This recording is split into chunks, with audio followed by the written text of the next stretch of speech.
holiday on Thursday. You might see a smile on my face, but it's not reaching down. And that is, of course, as Nigeria celebrates Democracy Day. Now, as always, we have a great lineup for you this week, starting today, of course. So grab what's left of your salad meat or your neighbor's own, wherever you hid it. Get everyone in your house to come sit down because it's time for Jasiri. Now, the month of June is Men's Mental Health Awareness Month, and this morning we want to begin not with controversy, but with clarity as we shed light on some very vital and vulnerable areas that need our focus in our society. For years, we've rallied to empower the girl child and to fight patriarchy, to challenge toxic masculinity, and rightly so. But in our righteous efforts to lift women and girls, we seem to have left someone behind. Boys, men, fathers, sons. Today's conversation is not a dismissal of women's struggles. It's rather a recalibration because men matter too. Our guest is a mental health advocate, a development consultant, and someone who speaks boldly on the quiet crisis men are facing. But first, me, I need to ask and I need to know. Did any of you get Salah meat? And was Salah late for any of you? And how did your weekend go? And Lois, you're looking like somebody who had enough Salah meat to eat because, no, on Friday, I know that Lois was gingering for Salah meat. If there's, you gingered saute, so I need to ask you now. Did you fulfill your mission? I'm scared. I did not. So on that same Friday, I was just chatting. People were frying it on social media and putting it up. I saw a tweet that says Christians can beg. And I'm not over it. You're not over the Ella. They said what? Christians can beg. Wow. Jesus. We've had You tell us, wait, right? I'm waiting for you guys to come to for Christmas rice. Christmas is coming. We No. will wait. No, so some of them actually said, you know, they kill cows, they kill rams, that what is chicken and turkey that they cannot afford. See, he hit me this year. Wow. Even me out of take a seat. Wow. Oh my God. See, I stood. You need to give us a person's handle on it. See, I can. Lady Sparkles, you are seeing this. Wow. Straight collar with her full chest. Yes. So wait, it's not one piece of ram. No, I had raw meat though. But I like the fact that they share raw meat because you get to spice it yourself and however you want to. So yes. But I know I've eaten ram, Salah meat before, and it wasn't really like spicy. It was it depends on the people who cook it. That's why. So, but you're allowed to spice it, isn't it? Yes, but if you're cooking for the general public, a lot of people keep it simple. Yeah. This is why I miss my mother-in-law this year. She's not around because, but thankfully, my sister-in-law had a baby boy. She had a baby boy, so we're so excited. So that's a good reason for my mother-in-law not to be in town. Yes. No, So Mama take all, Salah. No, Mommy should take all the time that she needs. Yes. But I can say guys, in how many years I only had 2.5 pieces of salad meat this weekend. Is it so let's clarify, is it like 2 bowls or 1, 2? One piece, and half the piece that I gave Corey. This was a strange because she's not around. We all gather at her house, like when we after work. A few years ago, Corey said she was turning vegetarian. You people are spoiled. That's the problem. Yes. You're spoiled. Corey said she was turning vegetarian because she saw them kill the ram. Then when they brought the jollof rice out and brought the ram meat, she forgot about being vegetarian. Oh my goodness, but I chilled. God. I'll tell you what I did. I chilled. I have not relaxed and refused to do anything like that in a long time. And thankfully, this was not a weekend. I hope my MD is not watching. This was not a weekend of WhatsApp calls. So I did nothing. From morning to evening, even me, my daughter was fighting me for the TV. I said, Auntie, go to my room. It's okay. Today, I die in front of this TV. I'm telling you. You TV'd it. I TV'd this whole weekend, and then I made cinnamon rolls. That's how you know I'm happy. That's so I nice. TV'd this weekend, and I made cinnamon rolls. If you're not going to give me salad meat, give me something else I want now. Wow. Imagine. And she went in and she did cinnamon rolls. So ask her, where is one cinnamon? Where is one half? Where is the breeze of cinnamon roll? Please, did it blow you? Because it didn't blow me. You people should know that Debbie does not like you people. So anytime I say pack something from my office, Debbie will give me side eye like, why are you taking this thing? Debbie, you will soon see us at the domicile. Yes. You will soon see us. And we'll just call you Debbie. Oh yeah, this way. Just how do you do that thing? You make a noise. Wow, that's so Step out good. of the kitchen for a bit. You know, let's quickly move on from the Salah celebrations, but we cannot move on you know, just to talk about Salah without talking about the highlight of this weekend. Me, The teacher me, almighty- teacher me, teacher me. Ojude Oba abi. Yes! The almighty, highly anticipated, you know, and absolutely colorful Ojude Oba 2025. Honestly, there are some festivals that you need to witness either in person or even just online. You'll be feeling Lord, see human beings. Up to Friday night, I was begging my husband, guy, you don't have anybody who can use from Ijebu. Let's go on Sunday morning. You just Let's go on wishing- Sunday morning. This man just, You'll be I was wishing- begging him, let us go. You'll be wishing you're from that tribe. I You're did. from, you're an Ijebu Alare. Jesus. Because Ojude Oba this year, Jesus, it was pure magic. It was so rich, so vibrant, and so unapologetic. We love it. See, I think last year they just said, okay, we're just going to take it up a notch. Farouk! And of course, what is Ojude Oba now from last year without Mr. Farouk Steez. Oragba, aka Mr. Steve. Yo. That man did not come to play this year. I His know. outfits were screaming royalty. Then there was Princess Adesile. Oh my God, this woman was a woman after my own heart. Jesus. Her entrance alone was cinematic. Now this was, I think, a few days before Ojude Oba. Of course, now they've done this whole. There's a what's the word when you're prepping something? There's an anticipation. Yeah. There's a lot of work. This was a few days or a few weeks before Ojude Oba, helping to get us ready. So it was grace, it was glamour, it was everything. And Trust News Central, we had live coverage and our crest, oh my God, and our crew represent. Who is this man? I've been seeing her picture, and of course our crew represented us well. But listen, we got a special guest for tomorrow. If you missed it, you can go to our Twitter timeline, our Instagram timeline. The pictures are up, the videos are everything. Oh my God. It swear. was beautiful to see. No, man. See, I there's was lost in the way pictures that people even. were carrying themselves, like really like royalty. No, did you see Even the, the governor. did you see the number of, did you see the turnout? governor. Yes. The turnout was massive. Massive. People flew in only for Ojude Oba. People flew in, guys. Yeah. They flew in from different parts of the world. Yes. I think it's just pure artistry. See the costume. See the accessories that come See with the it. governor. Look at the see the human beings that are It's clad the first in. man of the land. He doesn't want to carry last because easily it could be pushed to the back. No, see, people were not playing, but I don't want to be that Nigerian, but I'm going to be that Nigerian. So Right. remember for Last Stag, he was the photographer that actually captured the iconic pictures of Farouk last year. Yeah. And his experience was not so good. And he's actually tweeted that this Ojude Oba would be his last Ojude Oba. He talked about the crowd, management control, also talked about the fact that apparently he was assaulted. He says he was assaulted by two police officers, I think two police officers, who were attached to dignitaries. And I was having this conversation with a few friends of mine yesterday. At this point, I think it's too big for where it is. Yeah. They need to really start thinking about a place that contains more people. Because if we can go back to the aerial footage, that's inside the stadium where it was. So we had a lot of issues. One of our crew got his phone stolen. Fola too, I think either him or one of his crew, phone stolen. So you have to think about it in terms of this is the arena they were in. These are just people milling around. This is not the people seated though.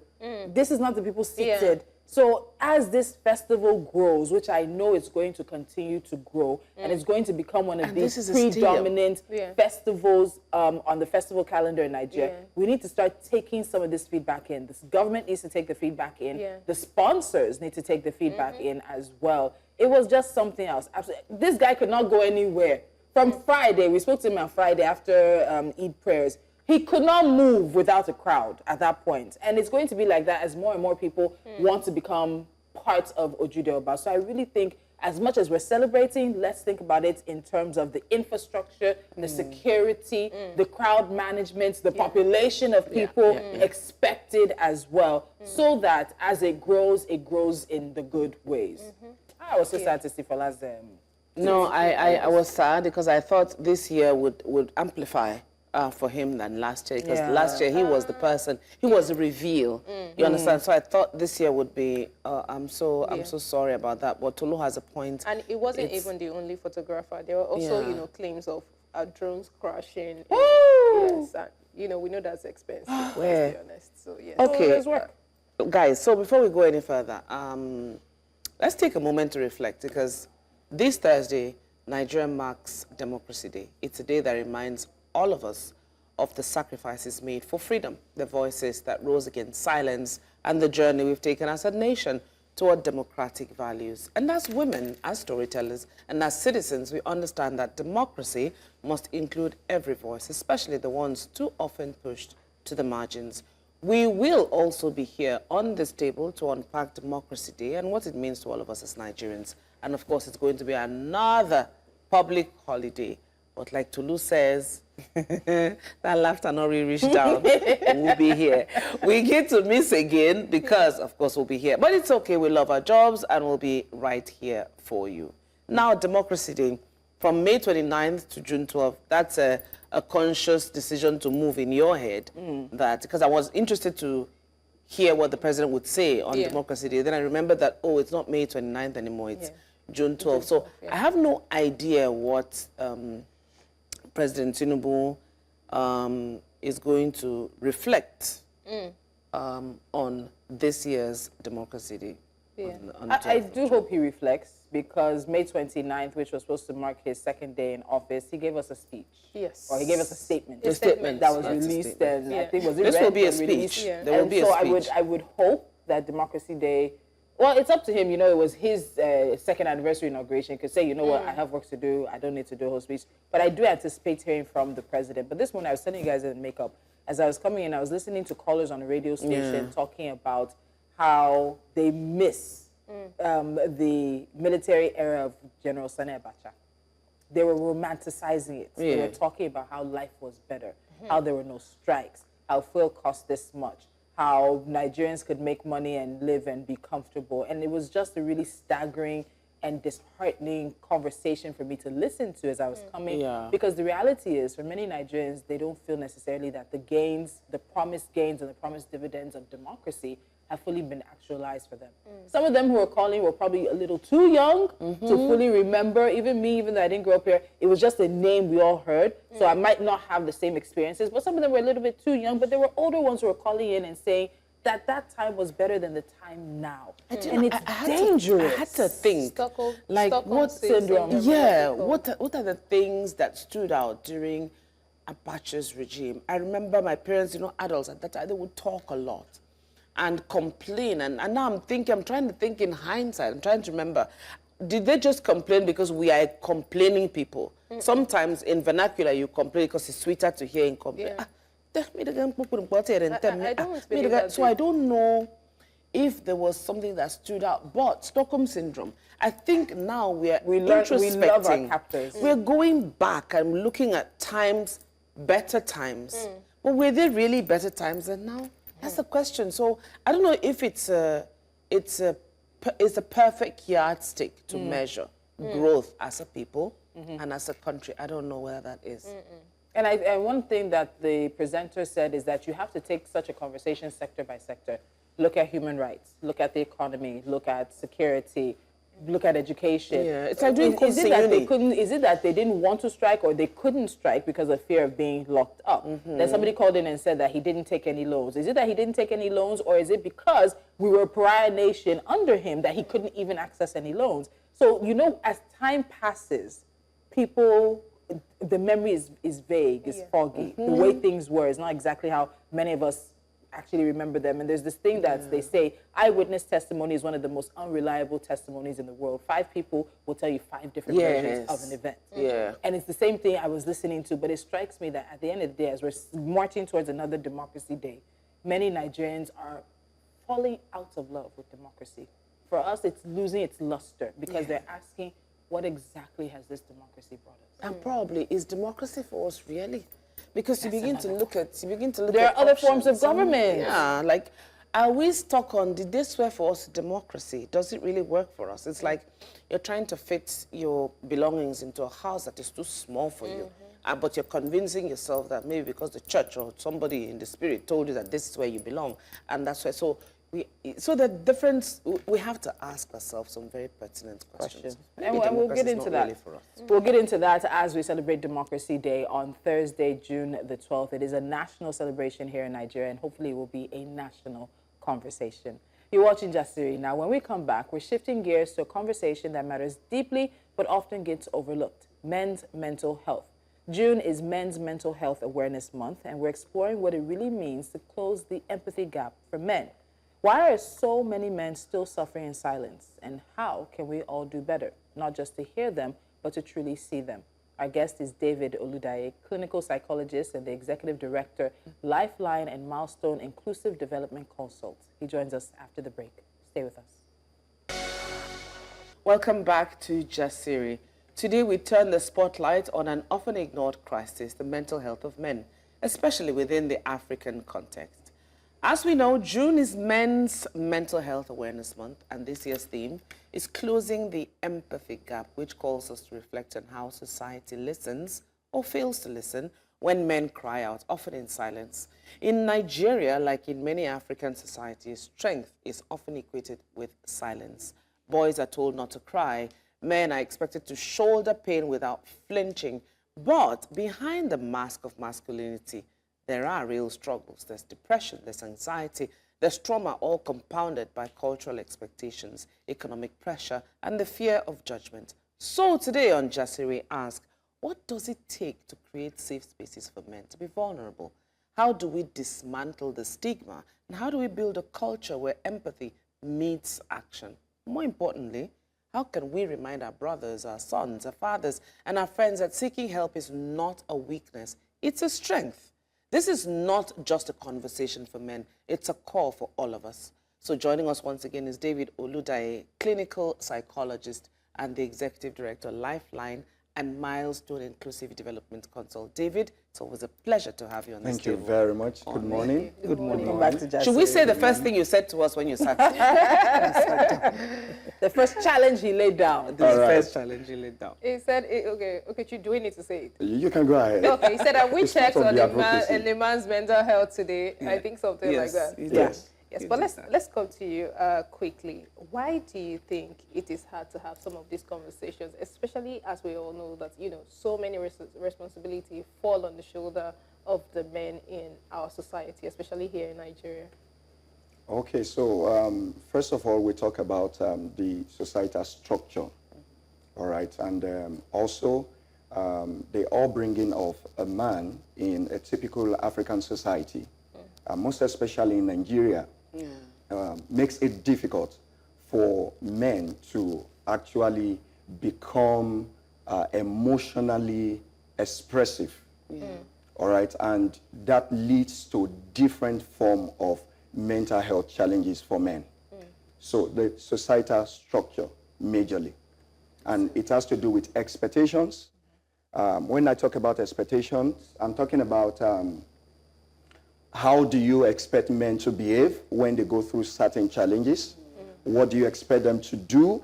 How do you, expect them to respond to some of the things that every other human being would experience? However, there is an expectation concerning men as to how they should respond to some things because of the image of their masculinity in the society. Okay, so let's go a little bit deeper into that because it's culture and society that shape. I like saying it often that man was not made for culture and tradition. Tradition and culture were made for man. And these things that we're now recognizing in 2025 as things that we need to discuss and open up about 15 years ago, even 10 years ago, we're not having these conversations. So how does culture shape the way Nigerian men are taught to handle or hide emotional pain or emotional distress? All right, I'll go back to the patriarchal system that existed before now, before the whole women emancipation and all of that. The problem with that is that the society, first of all, and culturally has practiced male dominance, all right?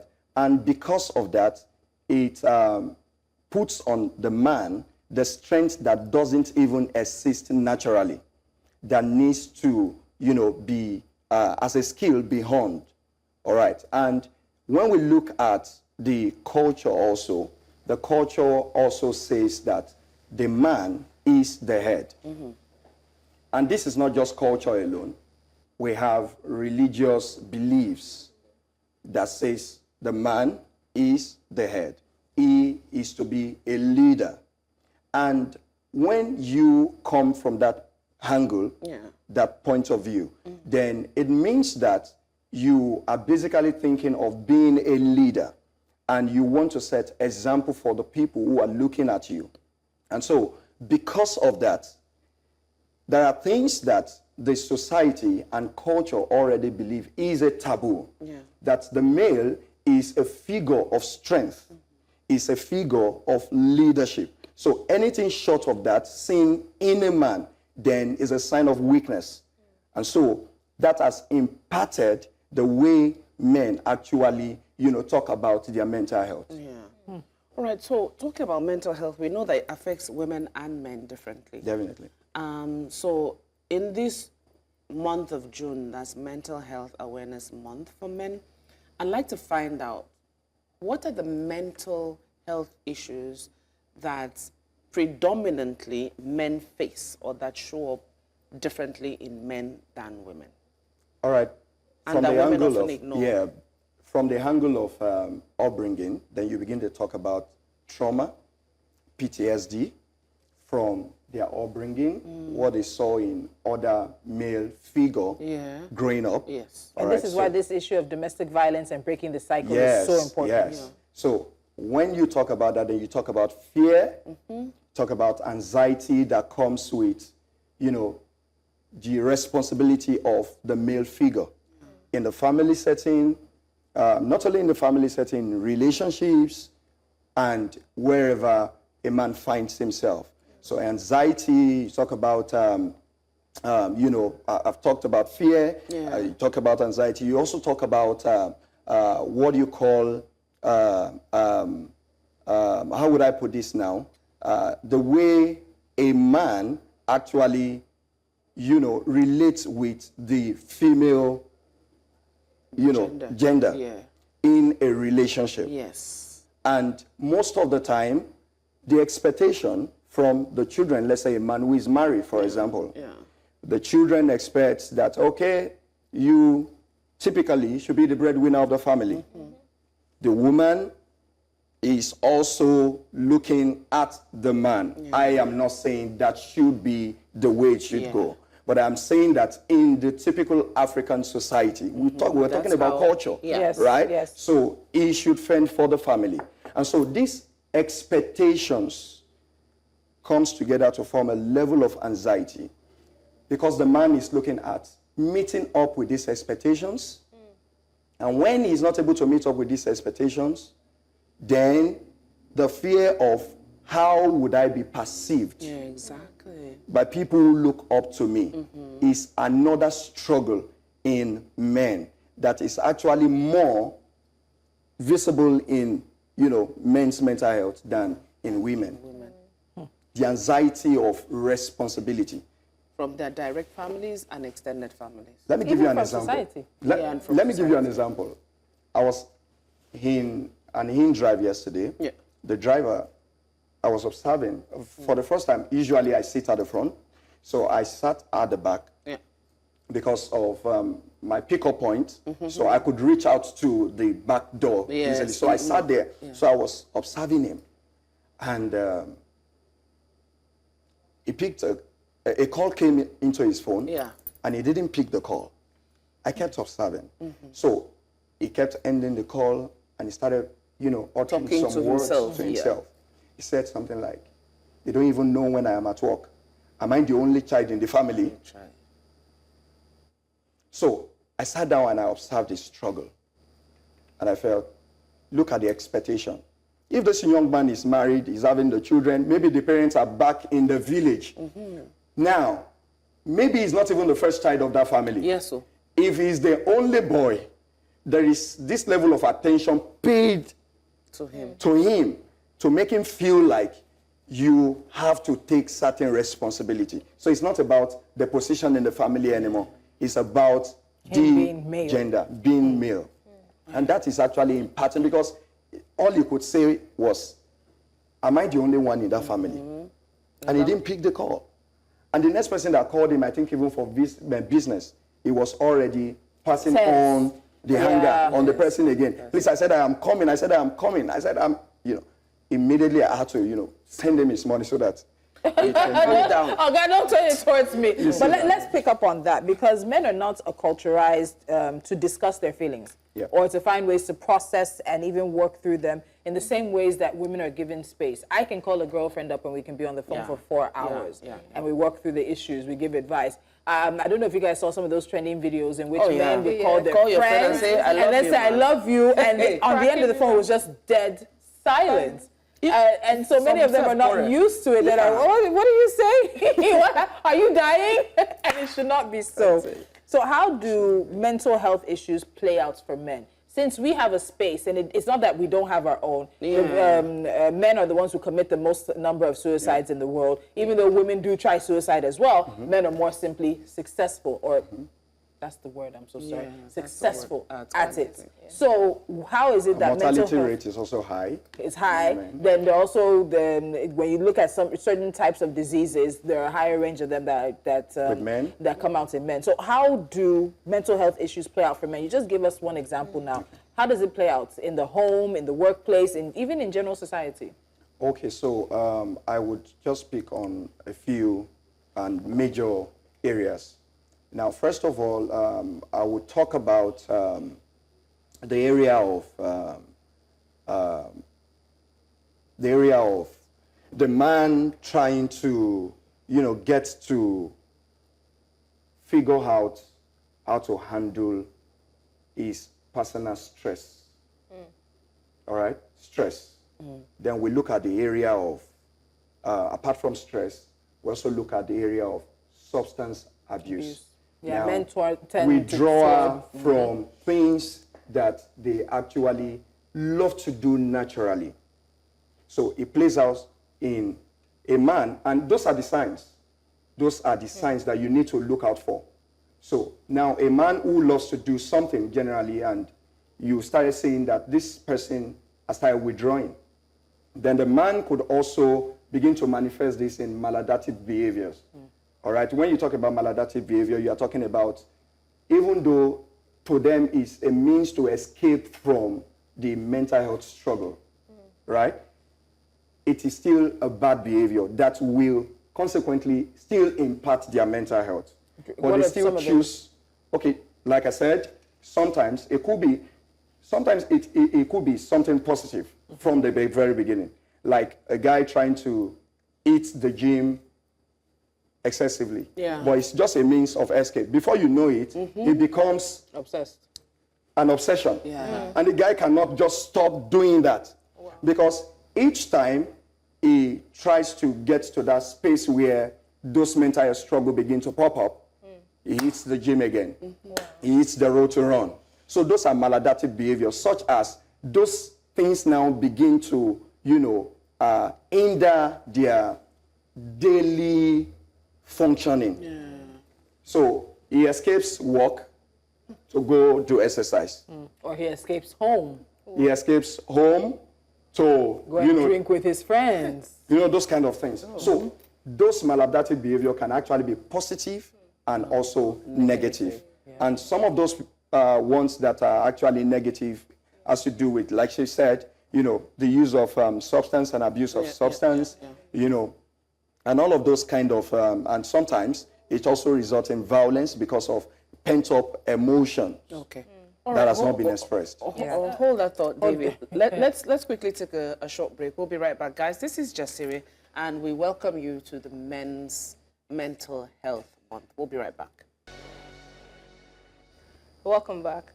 Don't forget to join the conversation at News Central TV across our social media platforms. Yes, and we still have Mr. David here with us as we continue to mark our Men's Mental Health Month under the 2025 theme, Closing the Empathy Gap. We are reminded that empathy isn't just a feminine trait, it's a human one.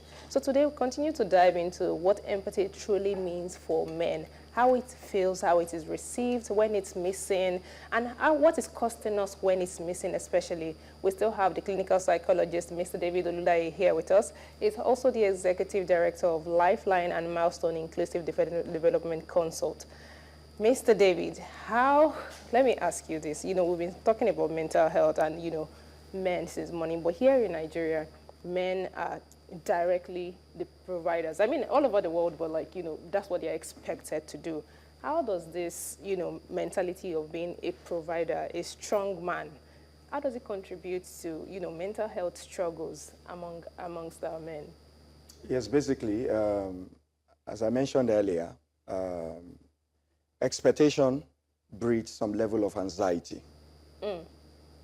And I want to particularly talk about the man making sure, or, making efforts to make ends meet. Okay, the expectation is there. Yeah. A lot of men naturally accept that they need to be a provider, that they need to take that leadership role. Yeah. But the problem is the process of trying to fulfill that. What happens? And that is what is not considered in the society. That this man, in the process of trying to be a provider, will definitely face some challenges. And so when you don't understand that part of, it could be disappointed sometimes. Then when he gets back, how is he seen in the home? How is he seen in the relationship? Yeah. How is he seen in the society? So this man is a provider, good. Then sometimes, probably he's laid off at work. We actually relate to men who experience this thing differently from when women experience these things. And because of that, anxiety and fear, it actually heals some natural motivation that a man would usually have to keep pushing. And when those things begin to set in, it begins to demoralize a man. Yeah. And when the man is demoralized and is pushed to a certain corner where he begins to struggle with his mental health, then his capacity is also, dealt with. Yes, there's something I hear from your undertone is that not every man has the bandwidth to assume these positions of, being a provider, and it also affects them. What I'm trying to ask here is that, sorry, I lost my train of thought. Please, you can try to get it back. How does that failure to meet up? Yes, failure to meet up. Obviously, we know how that directly affects the men, but are you saying there are men, a good percentage of them, that don't have the bandwidth, to fill in what societal, culturally, religion, what the space is, has laid on them? Okay, so I won't say that the man doesn't have the capacity, because some things are natural. But we actually grow at different levels of our life. And sometimes the challenges you face, you don't determine them. So you may not be prepared enough. So that is where the challenge is.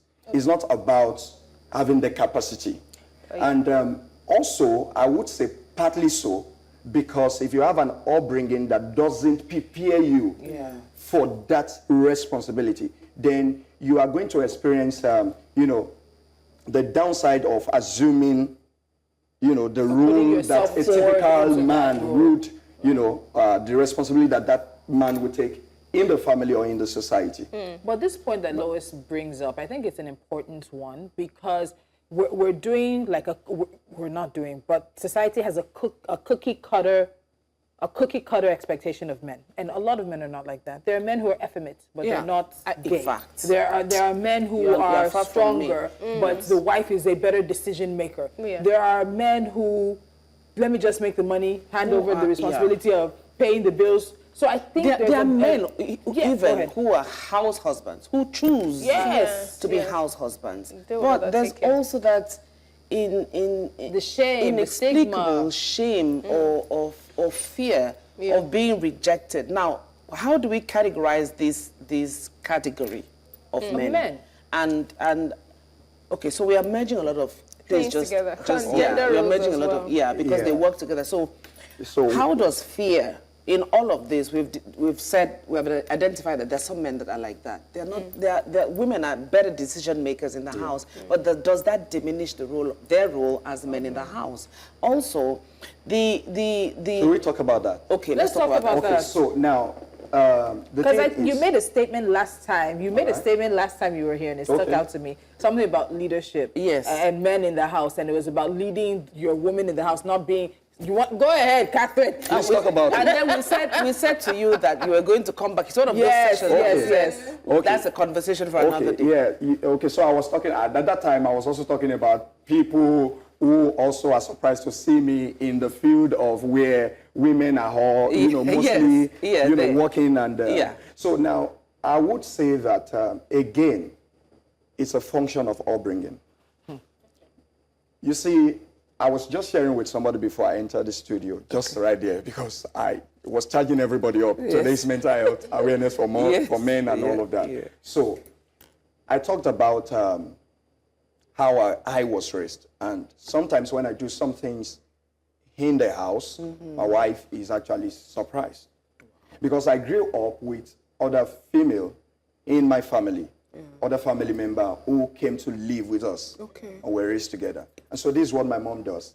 She will rotate the house chores.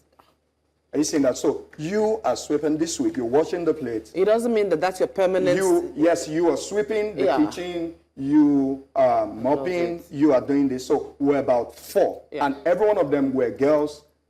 I was the only boy in my set. Yeah. So you still have the younger ones there. Yes. So you know that kind of family. So now, I grew up knowing almost everything. When my wife was pregnant and she was in the hospital, I did all the cooking. Took them to the hospital. Sometimes our work would not allow her to take the children for immunization. When the people, the nurses see me there and they are like, you are the only man that always come here to bring the children and all of that. All right, so again, when I play those roles, sometimes it is normal if I have people who do not have the upbringing that I have. So want to challenge, why are you doing that? Back. Yes. Why are you doing that? Your wife should be the one doing this and all of that. Say you're spoiling men. You're spoiling yes, more like, so that is why this awareness is important. Yeah. Because the definition of what a true man is, it shouldn't be defined in the particular responsibility the man takes, because it should be shared responsibility. How it is convenient for those people in the family is how they should go about the sharing of their responsibility for the sake of their mental health. And for the sake of their family. So funny enough, as we're having this conversation, I'm on social media, but there's a survey that was just released in the US of over 7,000 mothers, and it found that their average stress level was a high 8.5 out of 7. And notably, 46% of those women said their husbands were more stressful than their children. More stressful? Than their children. Okay. So for many women, sometimes the husband becomes like an additional child. And that comes back to this upbringing. Yeah. Okay. So now what we've seen, and we've talked about it before, you have a situation where women have been educated, they're raised to be more independent, they're now demanding better partners. But boys have not been raised to be better partners. Okay. I know there's still somebody in this watching us now that has told their boy to get out of the kitchen while they've called the girl to get into the kitchen, where they've made the girls responsible for their brother. Meanwhile, that one is going to get spot and then become somebody's husband and become a lodgestone. And the cycle continues. So while we talk about that mental health, we also need to talk about the impact of it on society. We've talked about it with children. It becomes an issue. There are men who don't know how, they can't do anything with their kids until kids are like maybe 5. Until the kids are talking and they're maybe 5. True. There's not a diaper change. 100. There's not a bottle done. There's not a late night spent. There's not a hospital visit. And he's laughing, but it's true. Yes, because you see, I laughed because it's funny how some men don't get, I don't blame them also, because sometimes I don't see all of these things to be a difficult thing to do. I change my baby's diaper when my wife is doing something else. That's what I'm saying. Now, let me react to that. Or let me respond to that. You see, when we talk about upbringing again, it looks as though the man is to bring himself up. No. Now, so we'll go back to, again, the entire family, right? So it is both positive and negative. For example, sometimes we're talking about men being able to express their emotions and all of that. My boy child was the first. The sister would sometimes go to poke his nose. So he would come to the mom And report the sister. Yeah. So the mom will be like, so That's if your she's sister. listening. You just have to. No, sometimes you could express it through crying, especially if the finger actually touches their hand. It's painful. Yes. If it's also, it says, Mom, Heritage is doing this to me and all of that. So, and the mom will be like, is that why you're crying? So when I hear things like, I say, why are you saying you should not cry? It's painful. You hurts say you him. should not cry. Yeah. Let him cry. Okay, let him cry. So now that is on one side of expressing emotions. Now, when we talk about the issue of upbringing now, on the other hand, and there are some things that the male needs to learn to do. For example, that they have to learn from their mother. So I knew you were going Primarily, there. David, before you head there, I knew you were going there. Because this happens to be one of my biggest issues when we have this conversation. Guess who goes back to bear the responsibility to change the boy child again? Is the mother, is the women. No. Why? The dad. The ones that are not at home. I wanted to mention that, you see, the role of the male figure in the family is very important. Yeah. Very important, both on the girl child and the on the boy boy child. Okay, so then now, you see, even the father needs to begin to, lay down a model certain behavior for the male child. For example, you and your wife, you just finished eating. For example, the woman cooked the food, and you just finished eating on the dining, and you decided to take the plates to the kitchen. You are modeling to the boy child that there are some things that you don't have to 100% domesticate a woman. The woman should be as much domesticated as much as a man should be domesticated. You get what I'm saying now? So the upbringing of the children, either a boy child or a girl child. You mentioned something the other time that attention has been paid on ladies, and the boy child who is not properly, raised is now demanding to get a good woman to be a spouse. Right? So now I was also talking about the Boy Child Day. I'm grateful for your show, right? And even last year, I think I saw one of the show emphasizing on breakfast, more about a boy child. Other people are not talking about it as well as they talk about, as much as they talk about the girl child, right? So it starts with this. Because if we don't begin to talk about it, and remember the theme for this year is saying we should bridge the gap of empathy. In fact, that's where we're heading. What exactly does that mean in practical terms? I still have my question about weak men not being, the perception of being weak. Okay. Does that hamper them from accessing therapy or to build themselves? Because whether we like it or not, culture is a heavy burden. Okay. No man wants to seem as if, that they're deficient in some ways. So does that also, two questions in one, bridging the empathy, what does that mean in layman terms? And then secondly, what do we know about weak men? Is it the burden of society, burden of culture that's making them not readily access therapy to make themselves better? Okay. What do you mean by... Okay, sorry. We will not end this show today. It's okay. So now, when we talk about empathy, first of all, you need to understand that the word empathy is not just a feeling. It's more of an action. Now, when we talk about that, you see, empathy is not sympathizing with people. And that is what we do with people who are having mental health struggle. We sympathize with them. Yes, we do. And all of that. Yes. Most of the time, all of these things, they actually contribute more. The worsening the situation, the struggle. Yes. But when you empathize, you are developing a feeling of positioning yourself first. To walk in the shoes. Walk in the shoes of that person. And you are trying to say, if this thing happened to me, what would be my feeling?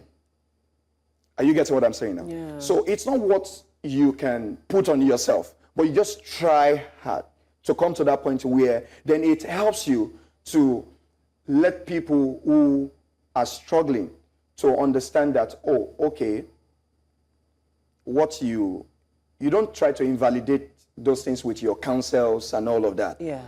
I understand that this thing can be very, very painful and all. Don't say, don't cry, don't cry. Just things will be pray fine. about it. You know, things will be fine. And all of that. Yeah. So, you see, this is what, again, I would say, that men don't get. Even when they become expressive, we are still coming to not being expressive now. No. Even when they talk about, the few that talk about it, all right, they are faced with, be a man, handle it. Are you getting it yes, now? Okay. So we have to learn to walk them through the process. Saying things like, we are together in this. Are you getting what I'm saying? You keep checking on the person. Not just one shot counsel and say, things will be fine, don't worry, you know. And then that's it. You know. And you keep going. And you're just going. You have to be with them through that dark season of their life. Yeah. All right. Now, when we talk about the issue of weakness and men not asking for therapy and help, right? So practically, I was also sharing earlier, except for people who have this personal relationship with me on another level, you get what I'm saying now? Yeah. That also understand, David is a clinical psychologist and all of that. Let me talk to him.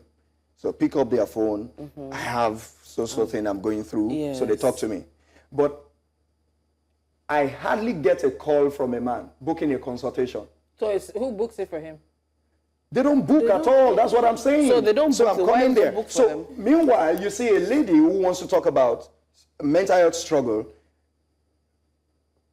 The person is calling to book a consultation session. Am I coming to the office, or we're having an online session and all of that? And they're following you up and why trying to do that? She's already telling me. I said, hold up, you are booking a consultation. The consultation has not started. Yeah. You know, so the female is expressive about that. But you hardly get a man who just, you know, got laid off from work and calling for help. I don't know how to handle the situation now, or you have been in all of it. Now, it starts from, you see, when you talk about trauma,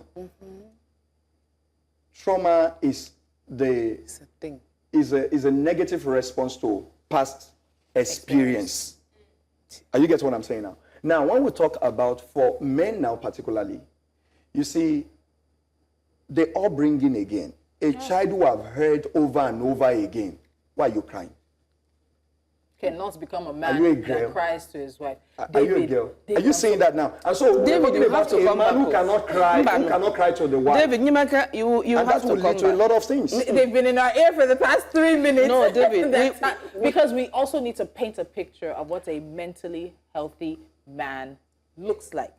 So it's a whole month of men's mental health awareness, and we are doing our part, and which means that David has to come back. He doesn't have a choice on that. We have really just scratched the surface, but hopefully today's conversation has helped lift the veil on a topic too often buried in silence. Men cry, men break, men feel. And until we as a society allow space for that, without judgment, without shame, we will continue to lose too many of our fathers, brothers, sons, and friends to battles we never even knew they were fighting. Closing the empathy gap isn't about pity. It's about presence. It's about listening better, responding with care, and reshaping what strength really means. Mental health is not a woman's issue. It's not a Western issue. It's a human one. And the time to talk, to act, and to heal is now. Thank you so much for joining us on Jasiri today. Until next time, let's keep choosing courage, and let's keep choosing each other. Honestly. Have a great day. Bye.